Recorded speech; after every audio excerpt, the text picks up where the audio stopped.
ये students question number 2 इसका first part solve by factorisation method. तो अब हम क्वाड्रेटिक इक्वेशन को सॉल्व करेंगे। तो क्वाड्रेटिक इक्वेशन को सॉल्व करने का तीन तरीके हैं। एक तो है फैक्टराइजेशन जो भी हम करेंगे, उसके बाद इससे अगला है कंप्लीटिंग स्क्वायर और फिर उससे अगला है नेक्स्ट एक्सरसाइज में क्वाड्रेटिक फार्मूला। तो अभी हम फैक्टराइजेशन के जरिए हम इसको सॉल्व करेंगे। तो फैक्टराइजेशन में ये जो मिड टर्म है इसको हम ब्रेक करते हैं। इसका तरीका ये है कि आपने देखना है कि x के का कोएफिशिएंट कितना है। यहां पर इसके साथ 1 है और लास्ट वाला जो नंबर है वो 20 है जो कांस्टेंट है। आपने इन दोनों को मल्टीप्लाई करना है, 1 को और 20 को। 1 मल्टीप्लाई 20, तो आपके पास जो आंसर आएगा वो 20 ही आएगा। तो 20 को दो नंबर हमें ऐसे चाहिए कि जिनको हम मल्टीप्लाई करें तो वो 20 आंसर आए, और अगर उन दोनों को प्लस या माइनस करें तो हमारे पास ये दरमियान वाला यानी कि 1 आए। तो देखते हैं कौन से दो नंबर बनते हैं। आप इसको पहले 2 से करेंगे तो ये 10 आएगा। 10 2 कितना होता है 20। लेकिन 10 और 2 को अगर प्लस या माइनस करें तो 1 आंसर नहीं आता। इसका मतलब है ये नहीं है, इससे अगला होगा। फिर इसको 2 से करते हैं तो ये आ जाएगा 5। अब एक हमारे पास 5 नंबर है और एक हमारे पास ये दोनों मिलके एक नंबर बनाएंगे 4। 2 2 4। तो 5 और 4, 5 4 20 होता है, मल्टीप्लाई करने से आ गया। अगर हम इनको माइनस करें तो हमारे पास 1 आंसर आ जाता है। इसका मतलब है कि ये दो नंबर है हमारे पास 5 और 4। x के ये दरमियान वाला आप स्किप कर देंगे, सबसे पहला लिखना है और सबसे आखिरी लिखना है। अब ये 5 और 4 आपने यहां पे एडजस्ट करने हैं। तो चाहे आप पहला लिख लें 5 चाहे 4 लिख लें, कोई मसला नहीं इसका। 5x और 4x। अब हमने इनके साथ लगाने हैं सिंबल, साइन इनके साथ लगाने हैं कि इनके साथ कौन सा आता है, प्लस आता है या माइनस आता है। तो उसका तरीका ये है कि हम एंड वाला देखते हैं। अगर तो एंड वाला माइनस में है तो फिर एक के साथ माइनस लगाना है और एक के साथ प्लस लगाना है। अभी माइनस है तो फिर एक के साथ माइनस लगाना है और एक के साथ प्लस लगाना है। तो किसके साथ माइनस लगाना है, जो बड़ा यहां पर देखना है कि ये वाला साइन कौन सा माइनस, तो ये आप बड़े वाले इसके साथ लगा देंगे और दूसरे के साथ प्लस लगा देंगे। अगर यहां पर माइनस है तो फिर एक के साथ माइनस है और एक के साथ प्लस लगाना है। वो अगर यहां पर प्लस होता ना तो फिर हम 5 वाले के साथ प्लस लिखते हैं, और अगर यहां पर प्लस है तो फिर या दोनों के साथ माइनस लगाते हैं या दोनों के साथ प्लस। तो फिर यहां से देखकर लगा लेना है दोनों के साथ। अगर यहां पर माइनस है तो दोनों के साथ माइनस, अगर यहां पर प्लस है तो दोनों के साथ प्लस। अभी हम इसमें से x कॉमन लेंगे तो इधर आ जाएगा x - 5 4x - 5। जब ये ब्रैकेट सेम आ जाए तो इसका मतलब है कि हमारे फैक्टर्स ठीक बने। अगर ये ब्रैकेट सेम नहीं आ रही तो इसका मतलब है कि जो हमने फैक्टर बनाए हैं उनमें कोई मिस्टेक है। अब ये x - 5 x - 5 दोनों ब्रैकेट सेम है, इसको एक ब्रैकेट में लिख लें, और जो बाहर वाला नंबर है x और 4 इसको दूसरी ब्रैकेट में लिख लें। दोनों को मल्टीप्लाई करके लिख लेना। ये हमारे पास आ गए हैं फैक्टर। अब ये दोनों मिलके 0 बन रहे हैं तो इसका मतलब है कि दोनों में से कोई एक 0 है। या तो ये x - 4 0 है या फिर x + 4 0 है। तो यहां पर आ जाएगा x इसको तो ले लें 4, ये x - 4। यहां पर आ जाएगा x -4। तो ये हमारे पास दो आ गई। तो इसका जो सॉल्यूशन सेट बनेगा 5 और 4 -4। तो ये इसका आंसर है। अगर ये 5 आप यहां पे पुट करेंगे 5 इसकी जगह तो आपका ये इक्वेशन सेटिस्फाई हो जाएगी। 4 पुट करेंगे तो भी इक्वेशन सेटिस्फाई हो जाएगी। तो इसके ये दो सॉल्यूशन सेट निकले हैं 5 और -4। ये हमारा क्वेश्चन नंबर 1 जो सेकंड पार्ट है वो भी कंप्लीट हो गया। नेक्स्ट क्वेश्चन नंबर 2 का second part 3y² y into y - 5। अच्छा, ये quadratic equation in term of y है। तो क्वेश्चन आपका x में भी हो सकता है y में भी हो सकता है। तो यहां पर आ जाएगा 3y²। यहां पर y को अंदर दोनों के साथ मल्टीप्लाई करेंगे y² - 5y। अब इन दोनों को इस तरफ ले आएंगे 3y² - y² + 5y यहां पर 0 रह जाएगा। अब इसमें से जो एक डेसिमल टर्म्स है ये दोनों में 3y² - 1y², तो ये रह जाएगा 2y² + 5y = 0। अब यहां पर तो मिड टर्म ब्रेक है नहीं हो सकती, इसलिए कि मिड टर्म ही नहीं है, दो ही टर्म्स इसमें। तो ये इधर से सॉल्व हो जाएगी। यहां से कॉमन देखें दोनों में y कॉमन है तो इधर से y निकल जाएगा, सिर्फ आ 2y रह जाएगा, इधर से y निकल गया, सिर्फ 5 रह गया। तो अब इसको फैक्टर बन गया हमारे पास y इंटू 2y प्लस 5। तो एक बार लिखेंगे y इज इक्वल टू 0 और एक बार लिखेंगे 2y plus 5 is equal to 0। तो ये तो आपके पास पहले आंसर आ गया। यहां पर आपको पहले 5 उधर लेकर जाएं, तो ये आपके पास आंसर आ गया। तो जो सॉल्यूशन सेट बनेगा आपका 0 माइनस 5/2। तो ये हमारा क्वेश्चन कंप्लीट हुआ। बहुत सिंपल क्वेश्चन है ये। क्वेश्चन नंबर 2 का third part 4 minus 32x is equal to 17x square. सबसे पहले ये 17x स्क्वायर को हम इस तरफ लेकर आएंगे, minus 17x square minus 32x plus 4 is equal to 0। क्योंकि 17x स्क्वायर इस तरफ लेकर आए तो सिर्फ उसी का साइन चेंज होगा, बाकी ये वाले चेंज नहीं होंगे।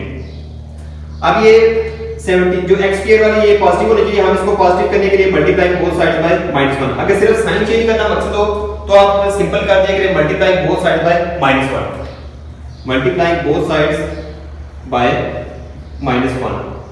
तो -1 का मतलब है कि सारी टर्म्स के साइन चेंज हो जाएंगे, इक्वल के इस तरफ भी और इस तरफ भी। इस तरफ तो है ही 0 है तो उसको तो फर्क नहीं पड़ेगा, लेकिन इस तरफ सारों के साइन चेंज हो जाएंगे। 17x square plus 32x minus 4 is equal to 0।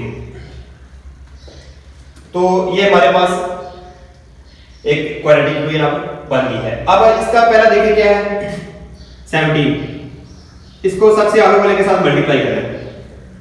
17 को मल्टीप्लाई करना है 4 के साथ, तो ये आ जाएगा 68। दो नंबर आप हमें ऐसे चाहिए जिनको मल्टीप्लाई करें तो 68 है और प्लस या माइनस करें तो 32 है। तो इसको पहले 2 से डिवाइड करते हैं, तो ये आ जाएगा हमारे पास 34। अब 2 को 34 से मल्टीप्लाई करें तो 68 आ जाएगा, अगर इन दोनों को माइनस करें तो 32 भी आ जाएगा। इसके मतलब है कि हमारे पास यही दो नंबर थे जो हमें रिक्वायर्ड थे। अब इनको एडजस्ट करने का तरीका ये है कि सबसे पहला आप लिख लें और सबसे आखिरी वाला लिख लें, दरमियान में आपने 2x लिखना है और 34x। अगर यहां पर माइनस हो आखिरी वाला तो एक के साथ माइनस और एक के साथ प्लस लगाना है, तो जो साइन यहां पर होगा वो बड़े वाले के साथ लगा देना है, दूसरे के साथ माइनस लगा देना है। अब हम इन दोनों में कॉमन लेते हैं तो x कॉमन है, अंदर आ जाएगा 17x माइनस 2, और अगर इन दोनों में से कॉमन लें तो 2 कॉमन है इसमें से, 17x minus 2 is equal to 0। Bracket same I है तो इसका मतलब है हमारे फैक्टर बिल्कुल ठीक बने हैं। अब ये जो सेम ब्रैकेट है इसको एक ब्रैकेट में लिख लेंगे और जो बाहर वाले नंबर है उसको दूसरी ब्रैकेट में लिख लेंगे। अब पहली ब्रैकेट को 0 के इक्वल लिखेंगे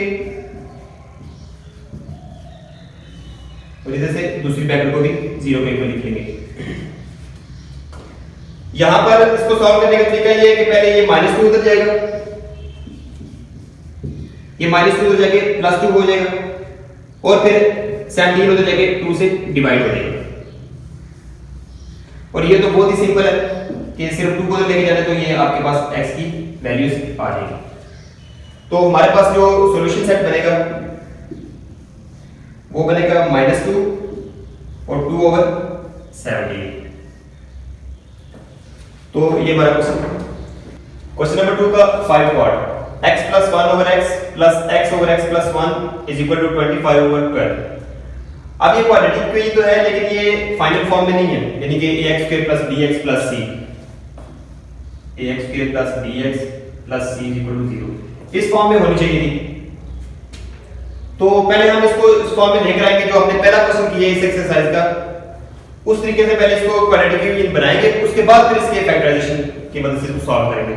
तो पहले हम इसका एलसीएम ले लेते हैं। एलसीएम इसका आ जाएगा x into x plus 1। जब इसको एलसीएम को इस नंबर से डिवाइड करेंगे तो इसका कट जाएगा, x plus 1 बचेगा, वो x plus 1 आप ऊपर वाले से मल्टीप्लाई कर देंगे। सिंपल वर्ड्स में आप क्रॉस मल्टीप्लिकेशन कर रहे हैं, x plus 1 into x plus 1 और x into x।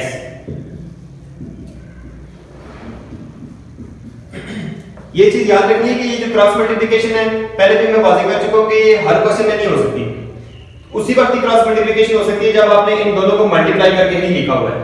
तभी ये क्रॉस मल्टीप्लिकेशन होती है। अदरवाइज अगर इनमें से कोई चीज कॉमन है तो फिर आप इसको क्रॉस मल्टीप्लिकेशन नहीं कह सकते।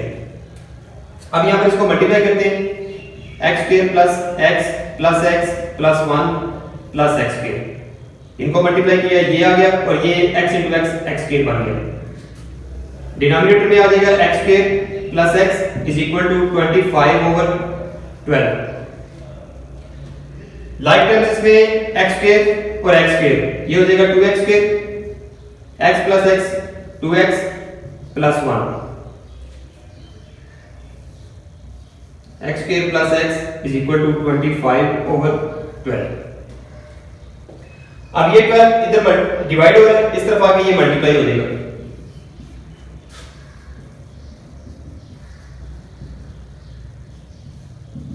और ये इस तरफ डिवाइड हो रही है, इधर जाके 25 से मल्टीप्लाई हो जाएगा।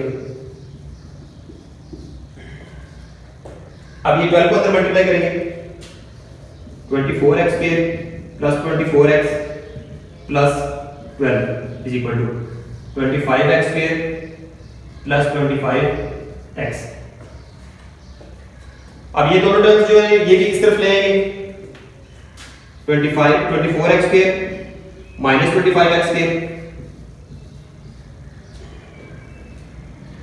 24x - 25x और +12 = 0। यहां पर ये जब इन दोनों को सॉल्व करेंगे तो -x² - x + 12 = 0। अब यहां पर ये इसके साथ x के साथ माइनस है, इस माइनस को खत्म करने के लिए हम multiply both side by -1, multiply both side by -1। तो -1 से मल्टीप्लाई करने का मतलब ये है कि सारों के साइन चेंज हो जाएंगे। ये आ जाएगा x² + x - 12 = 0।